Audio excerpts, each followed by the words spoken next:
Hello everyone, I am Dr. Anil Shirati, Professor and Consultant at Jain College of Engineering, Belagavi.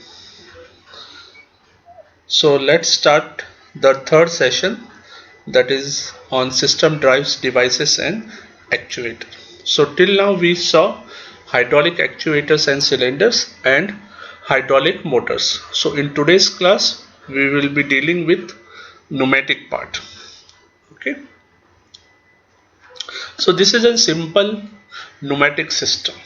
So the only difference between the pneumatic and the hydraulic is the medium. So in pneumatic we are using air as the medium, and in case of a hydraulic we are using liquid or a that is the oil as a medium. So this whatever is denoted by a red line, that is a pneumatic system. So pneumatic system consists a filter, compressed air, motors, air treatment and the reservoir. These are the control valves which will control the flow of inlet air and the outlet airs. According to that, the pressure will be created on the cylinders, either at the back cylinder side or the front cylinder side, depends upon whether it is a single cylinder pneumatic system or dual or double cylinder pneumatic system. So let's see all parts one by one. First is a compressor. So it is used to provide pressurized air, usually in the order of 500 kilopascal or 1 megapascal, which is much lower than the hydraulic pressure. As a result, the lower operating pressure pneumatic actuators generate a very low forces compared to the hydraulic actuator. Air treatment unit. After the inlet air is compressed, excess moistures and the heat is removed in this unit, that is the air treatment unit. Third is the reservoir. So unlike hydraulic pumps where we provide positive displacement of fluid at high pressure on a demand, compressor cannot provide a high volume of pressured air respectively. Therefore a large volume of compressed air is stored in this reservoir. So whenever it is required, we can switch on and off the motor. Next is the control valve. Control valve and an actuator act in such a way that as the hydraulic systems, but instead of running a fluid to the tank, air is simply returned to the atmosphere. So here one more I can say drawback of the pneumatic system is whatever the exhaust air is not reused, it is directly left to the atmosphere. But in case of a hydraulic system, we will reuse the oil.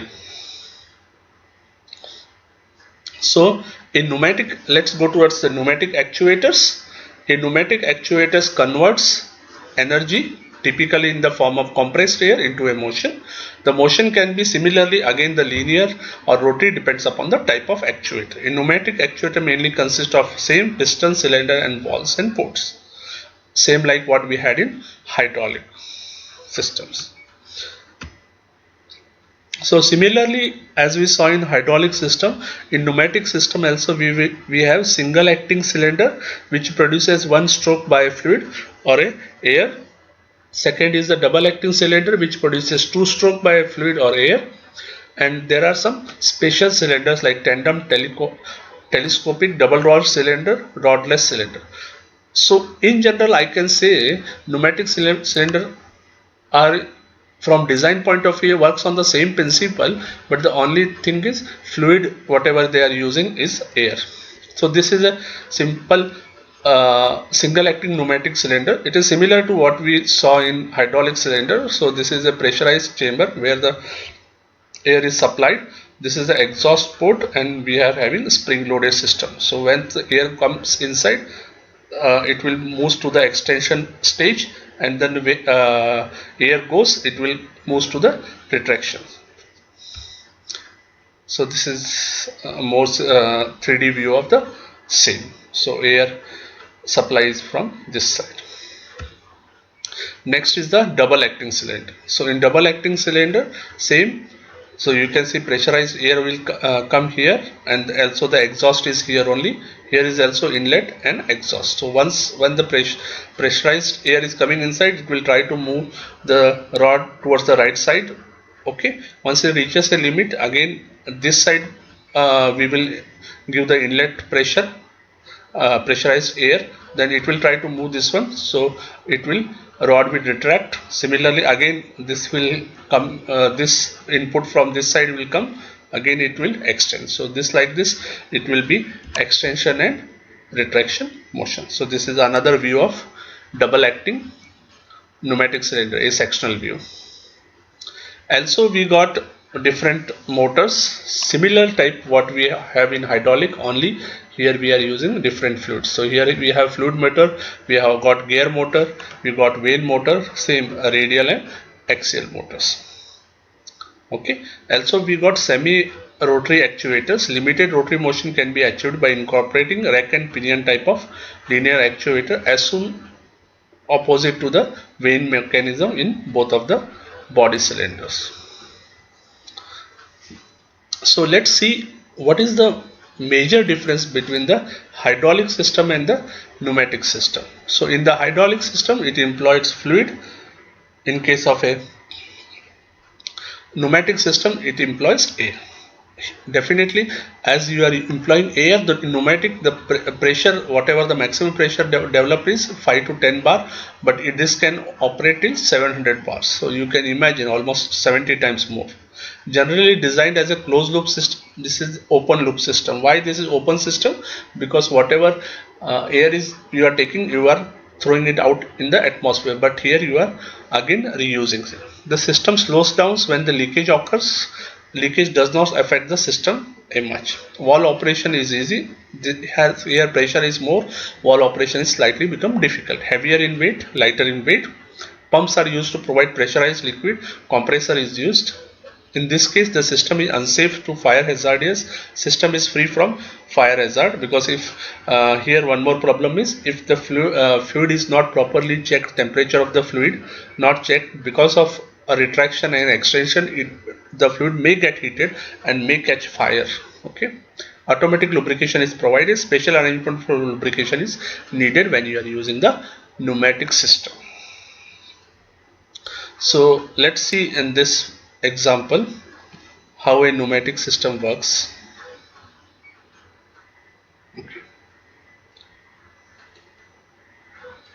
Pneumatic cylinder is a linear actuator powered by compressed air to supply force on a load. The assembly shown here is the most common type of double-acting pneumatic actuator used in industries. It consists of a piston rod. This rod transfers force of compressed air to the load. Cushioning pistons are assembled with this rod. These pistons prevent any hard shocks at the end of the stroke by enabling the piston to stop slowly and gradually. The piston reciprocates back and forth when there is pressure difference between any of the two sides. A static seal ensures airtight sealing between the piston and rod. Piston guide rings are assembled to prevent metal-to-metal contact of piston and cylinder. Piston seal provides airtight sealing between the cylinder and piston. This whole assembly then goes into a cylindrical bore. This cylinder is generally made up of aluminium or steel. A cylinder cap encloses cylinder chamber in one end, and the cylinder head encloses a chamber from the other end. Cushioning buffers and seals are installed on respective ends. Captive adjustable cushioning screws are installed on each end. These screws enable user to adjust the optimum cushioning at the end of the stroke. This whole assembly is held together with tie rods. These rods also provide compressive and tensile strength to the actuator. Air ports are screwed to the ends through which compressed gas flows in and out. A pneumatic valve is connected to these air ports using pneumatic hoses. The valve shown here is a 5-port 4-way valve. The ports A and B are connected to the cylinder. Port P is connected to the compressed air supply unit. Ports R and S are exhaust ports to which the pneumatic mufflers are attached. Now let's understand how a pneumatic cylinder works. The compressed air is supplied through inlet port P of the valve. The valve directs air to a particular direction, which we can observe in the animation. In this case, the air is directed to port A. This high pressure gas is then transferred to the cap end of cylinder through the pneumatic hose. This creates high pressure in the cap end of cylinder, which therefore pushes the piston towards the head end. This also pushes gas from the head end. This exhaust gas travels through the other hose and reaches the valve. So this is how extension The happens. valve directs this gas towards port S and allows it to escape through a pneumatic muffler. The gas muffler helps to reduce any noise produced during exhaust. The process we just observed is the extension stroke of actuator. During the retraction stroke, the valve directs compressed air to the head end of cylinder. This causes the piston to return and air on the other chamber escapes from the exhaust port R. The theoretical force of actuator is the relative pressure on the piston multiplied by effective area of piston on which pressure is exerted. Here, the relative pressure is pressure of supplied air minus the atmospheric pressure. During extension stroke, compressed air can exert pressure on total cross-sectional area of piston. This gives us the expression of theoretical force as relative pressure multiplied by total area of piston. During retraction, the effective area of piston is reduced because the air cannot exert pressure on the area of rod. This gives us the expression of theoretical force as relative pressure multiplied by partial area of piston. Frictional losses on the interface of different surfaces also needs to be considered while designing pneumatic cylinder. The diameter of rod and length of stroke is also a determining factor for capacity of actuator. So now, just now we saw the working of a pneumatic cylinder. So let's see two videos where we will show you how a pneumatic and hydraulic cylinder is manufactured. So let's see first how an hydraulic cylinder is manufactured.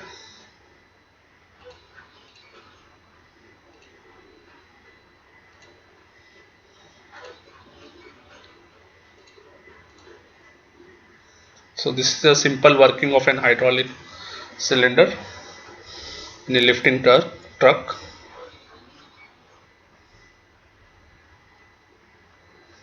Different types of hydraulic and telescopic cylinders.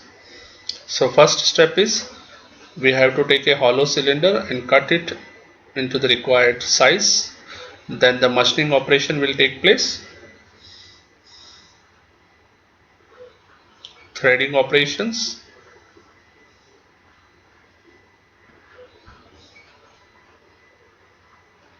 Okay.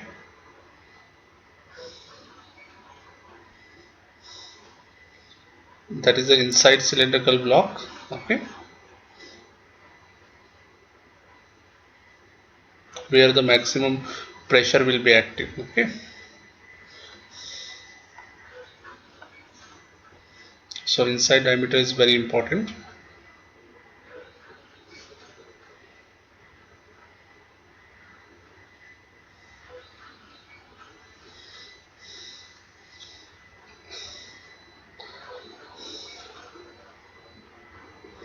So whatever you are seeing the groove, there we are putting the O-rings to avoid any oil leakages. Okay. So these are called O-rings. So they have put 3 O-rings. Okay.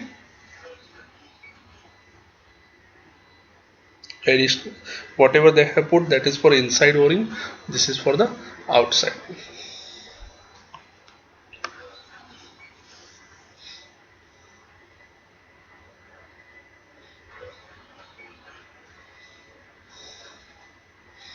So they are applying small amount of oil, or you can say grease. Then this is the fitting operation.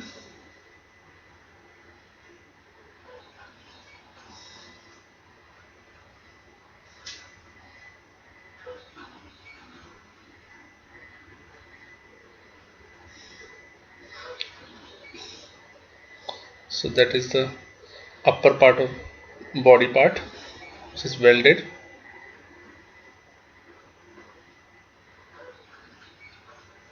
Now inside this one we are fitting the actual cylinders.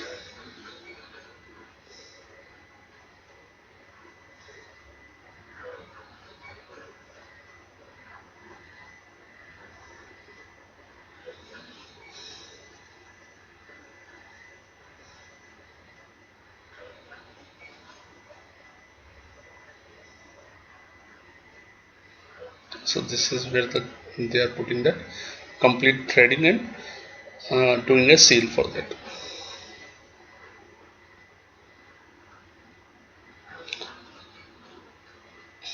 Even whatever the screws you are putting, they should be there should not be any leakage from there. That's why they are putting that liquid, so everything gets sealed. Okay.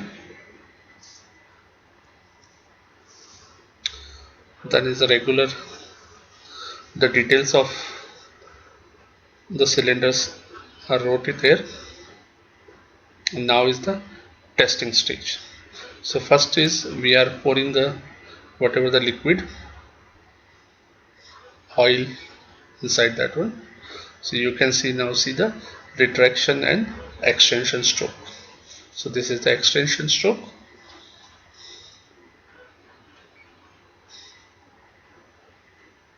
That is the retraction stroke. Okay. Now let's see the working the manufacturing of pneumatic cylinders. So first you have to the cutting of the rod take place. So that is done on a regular hacksaw machine.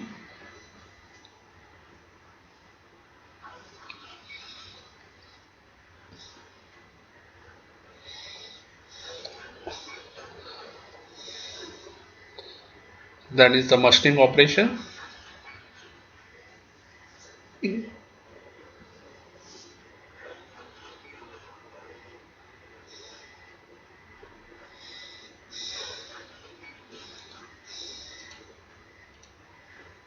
Then similarly the threading operation.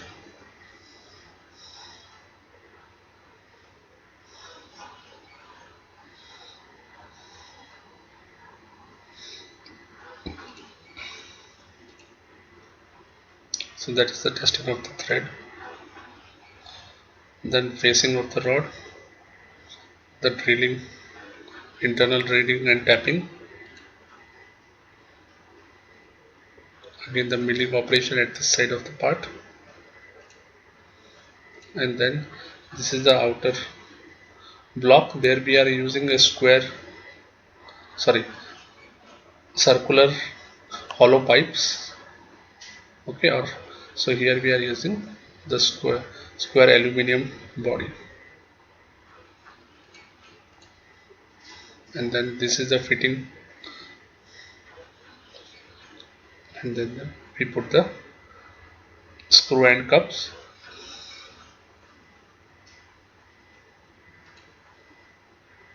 And then we are fitting the piston inside.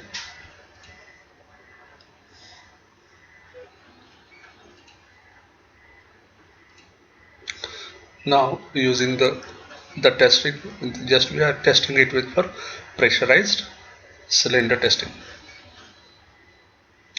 That is the final stage.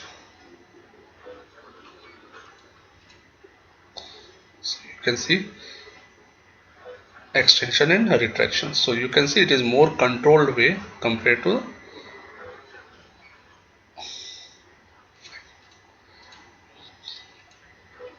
So in today's class we saw the complete pneumatic system working, the different cylinders of pneumatic system.